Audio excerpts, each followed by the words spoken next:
Assalamu alaikum and a very pleasant morning, girls. Today we are going to see the glass menageries, themes and symbols. Okay, here the theme of illusion and reality we are going to see in the glass menagerie. Okay, illusion, an integral part of the theme. In the glass menagerie, Tennessee Williams has made illusion an integral part of his theme. He uses his character and narrator Tom Wingfield to tell us directly that the play is an illusion. Illusion? What is illusion, girls? Okay. Illusion is something like a false idea. Okay, here Tom says that the glass menagerie is memory, and by means of the tricks of stagecraft, he will turn back time to recreate a short sequence of episodes in the life of his family. Here, Tom Wingfield plays two roles as a narrator as well as a family member of Wingfield. Okay, can you get my points, girls?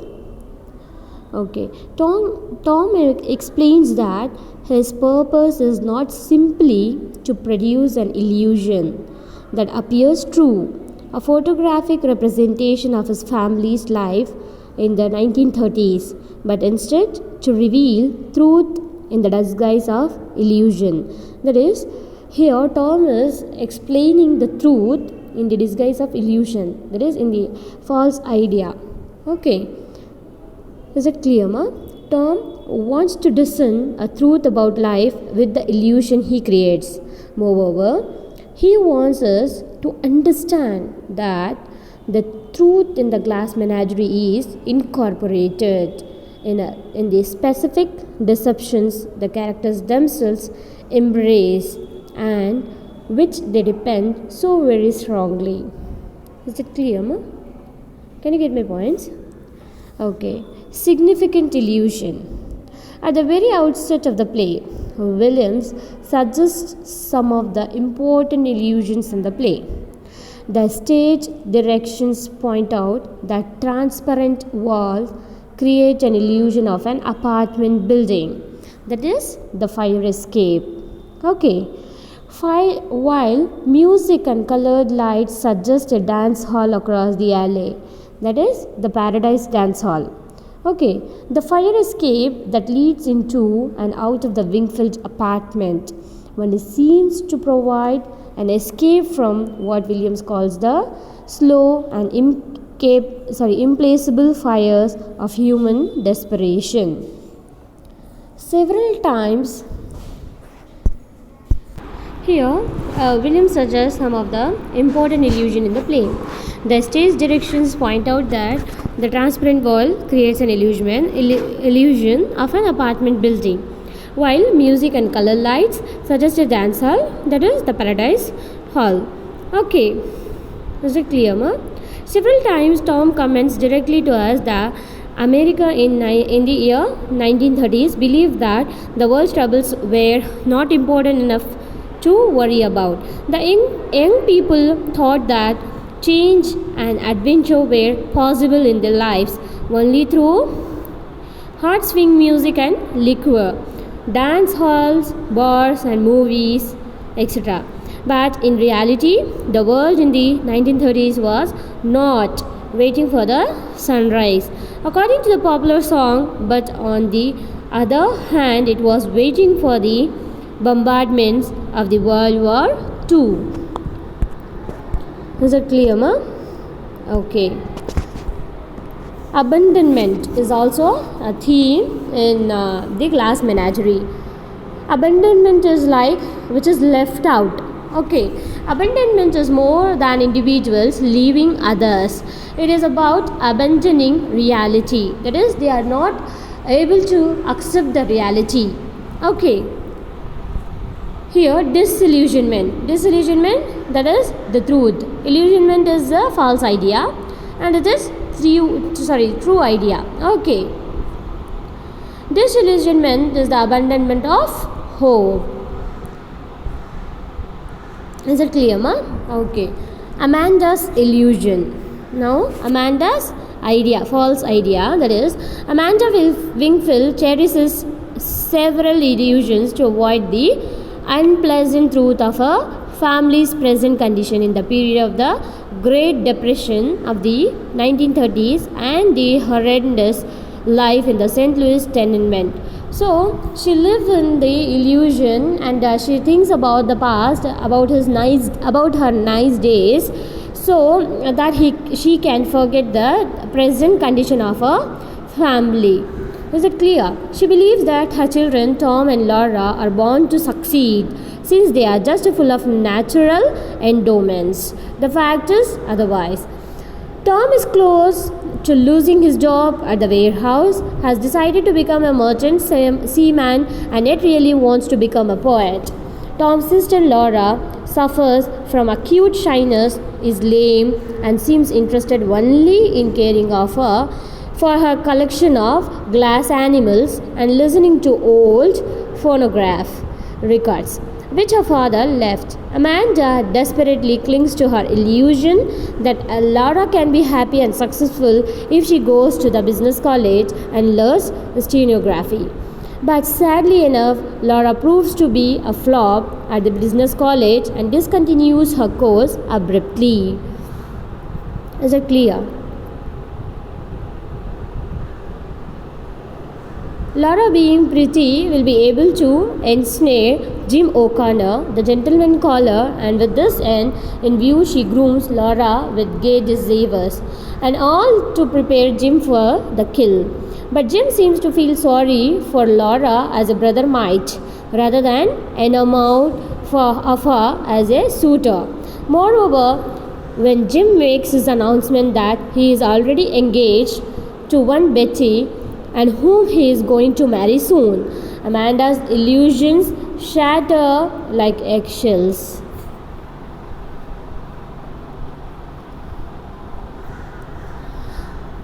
In the scene 7, the ending scene indicates that Amanda, during the time of great stress, does not retreat into her illusions, but stays into the world of cruel reality, comforting her daughter.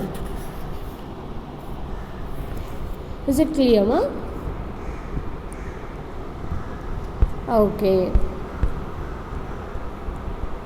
Now we'll see Laura's illusion. What is Laura's idea? Laura, who is shy and withdrawn, has her own illusions. She believes that everyone used to watch her at a school when she came late for the chorus practice, and go clumping to her seat in the back row of the auditorium as she wore a brace on her leg. She tells Jim that to her the clumping sounded like thunder, but Jim tells her that he never even noticed that. Though she really felt a crush for Jim, she kept it to herself because she was under the notion that Jim was going strong with Emily at school. It is the difference about her own self makes Laura a school dropout, unable to adjust to the demands of the world outside. She withdraws herself into her shell.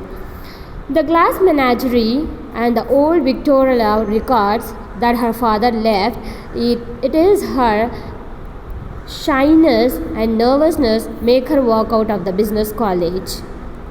Her lack of adaptability is the result of her own illusions about herself. But under the influence of Jim, she is able to overcome her difference and become normal like the girls of her age. But Jim's disclosure that he is already engaged to one Betty shatters all the confidence, and she gains at one stroke. She realizes that in the cruel world around her, that her beauty and fragile attainments have no place. She retreats to her shell once again, enfolding her dream world about her for protection.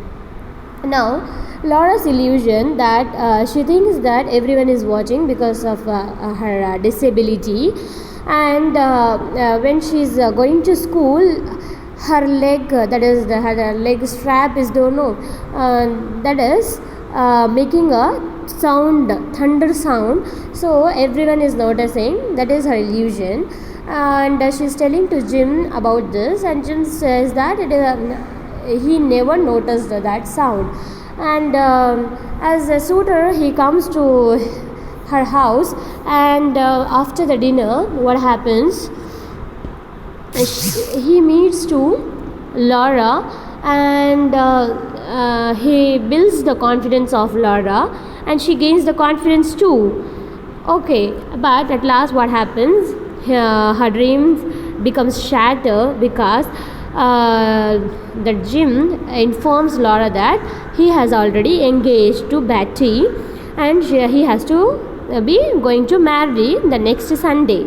Okay, and again, once again, her dreams shatters, and what she is doing? She is unfolding her dream world about her for protection. Is it clear? Now, Tom's illusions. The character Tom is also a victim of his illusions. He thinks that he will find himself in the world of adventure and travel, because Tom loves adventure and loves to travel. Vicariously, he experiences the adventure provided by the dream merchant of Hollywood in their motion pictures, escaping the drabness of his warehouse job and the discomfort of his home life for a few hours at a time. His great illusion is the belief that he is joining the merchant marine and sailing to all part of the world will make good for the emptiness that in him. All of his is related to Tom's conception of the role of the poet. Tom believes that to write well he must experience directly as much of life as possible. The function of the poet is to report truth. The only way to arrive at truth is through experience. Tom sees Amanda as a threat to his poetry because what she does to his by D.H. Lawrence, and because she considers his job at the warehouse more important than his writing. He resents both Amanda and Laura because they keep him at this dull job when he should be traveling and writing. He realizes too late, however, that even a poet cannot escape his responsibilities. He has been more faithful to Laura than he had ever imagined he could be. Tom, as a narrator, has lost his illusion. He knows from experience that no amount of travel and adventure will shake the demon that is within him. That is the illusion of Tom. Okay, he thinks that the job is waste, and what he is doing in the warehouse. So he wants to travel. He wants the world of adventure, so that he wants to join the merchant marine and sailing to all the parts of the world. Okay, that is his illusions. As a narrator, he comes to know that he experiences from his real life that travel and adventure will shake the demon that is within him. Okay, then Jim's illusions.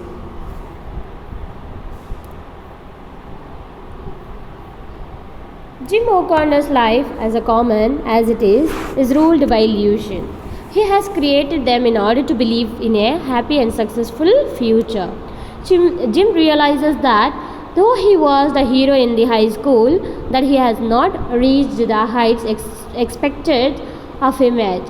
But he believes that he can still capture it by taking a night school course in public speaking and thereby gaining social poise. He is confident that with his brain and ability he will be able to fit it for an executive position. He also believes that by taking a course in radio engineering he will be able to gain a foothold in the upcoming television industry and go right to the top of the ladder of success. He still believes that he is something special, designed for great things in the future. His illusion is the American dream. That is, Jim O'Connor's illusion is what he believes that he is having a happy and successful future. Okay, and even though he was the hero in the high school, but he is not reached that expected place, so that he wants to join the night school course in public speaking. There he will gain the that place, that position, and he believes that by taking a course of radio engineering, he will gain a foothold in upcoming television industry and the top of the ladder of success. And he still believes that he is something very special, designed for great things in the future. Like his illusion is the American dream. Every American dreams that. Okay. Is it clear, ma? Okay.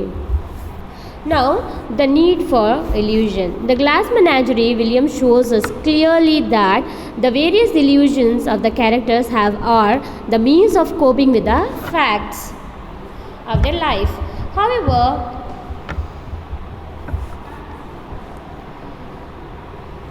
frivolous and foolish their illusion may seem, all the characters of the play would suffer, perhaps even be broken, if they are deprived of them. Without the pretense and self-deception, Amanda would have no self-confidence or hope for the future. Okay. Jim would not have the hope for his future after his failure to attain the peak of success people believed he would have. Laura would wither and die because she could not identify herself with anything, nor see beauty, delicacy, and truth in a small, fragile, even commonplace things like her collection of glass figurines. Tom would not escape because he could not hope to experience change and adventure. Without doubt, illusions provide a shield to the character that might otherwise be crushed or doomed. That is the need for illusions. Pain caused by illusion. If the illusion will not there, they will suffer a lot. Okay, so here William says about the illusions.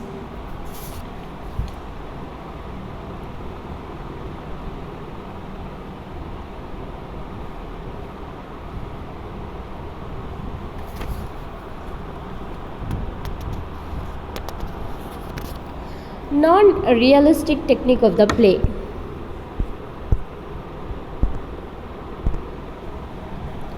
Here, the Glass Menagerie, as Tom Wingfield tells us, is sentimental play, not a realistic one. Okay, he says as a narrator, Tom says as a narrator, it is a sentimental play, not a realistic play. As Williams feels that the realistic or photographic use of the stage limits the truth that he can express, he uses non-realistic techniques to present what he thinks is true. Tom, being the narrator of the play as well as a character in it, is one such non-realistic technique. The frequent use of music is another, as it helps to blend scenes together and establish various moods within them. Okay, in all the scenes from first to the seventh scene, the ending scene, we have felt a sentiment in every character.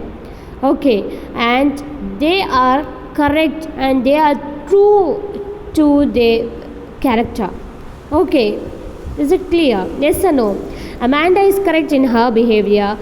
Tom is correct in his behavior and Laura is also correct with her. Okay, everything says the truth. Okay, Williams indicates moments when the lighting on the photograph of Amanda's husband, Mr. Wingfield, should increase markedly.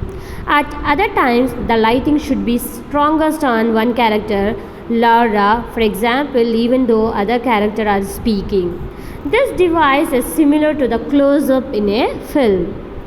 In the original text of the Glass Menagerie, Williams suggests to the producers of the play that they use a slide projector at various times to flash titles, legends, or comments on portions of the stage setting to emphasize particular aspects of the scenes.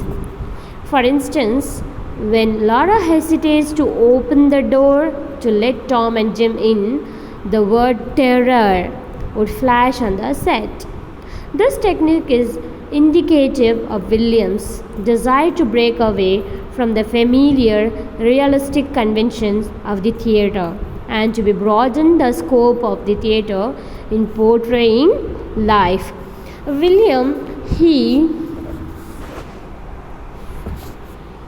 minutely drawn the characters. Okay, he has presented everything. Okay, that's what it is called a sentimental play, not a realistic one. Is it clear, ma? Okay. Man's emancipation as the theme of the play. Man's emancipation.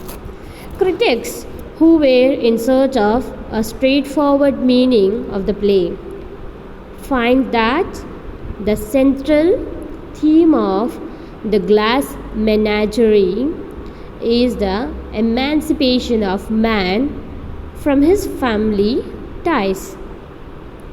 According to Benjamin Nelson, one of the critics, Benjamin Nelson, the story of Laura and Jim is simply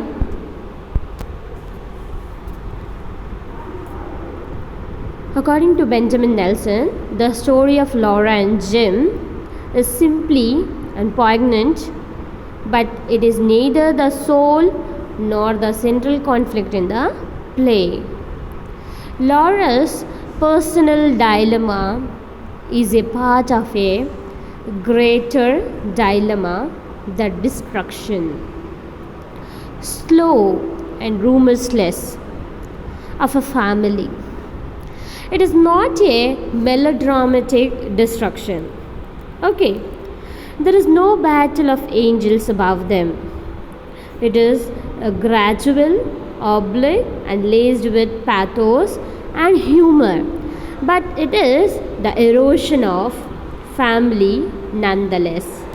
Here, Benjamin says that the conflict between the relationship between Jim and Laura is simple. Okay, neither it is sole nor the central conflict in the play. We see Laura and Jim understands everyone, that is understands each other, and silently Laura gives up. Okay, and as she comes to know that Jim is engaged, so for that she is not doing anything. Simply she handles unicorn to him and ask him to take care of it carefully. Okay, and here it is not like a melodramatic destruction. There is no battle of angels above them. Okay, it is gradual and humorful, but it is the erosion of the family nonetheless. Is it clear, ma? Okay. Here, Benjamin Nelson observes that the play is not a tragedy in the traditional sense, because neither murder, nor rape, nor suicide, nor revenge, nor horror. So, it is not a tragedy. For there, like the Saturn hero Tom leaves his family, it is just a self-imposed punishment on him. He tears himself away from the people whom he loves so dearly. Okay, that is not a tragedy. However, the simple domestic situation acquires a tragic dimension. He carries eternal anguish within him in the light of the above premises. The central theme of the play seems to be the conflict between personal freedom and love, and Tennessee Williams seems to be prefer the former because the latter cannot subsist without the former. Love can sustain itself only in an atmosphere of freedom. Is it clear, ma?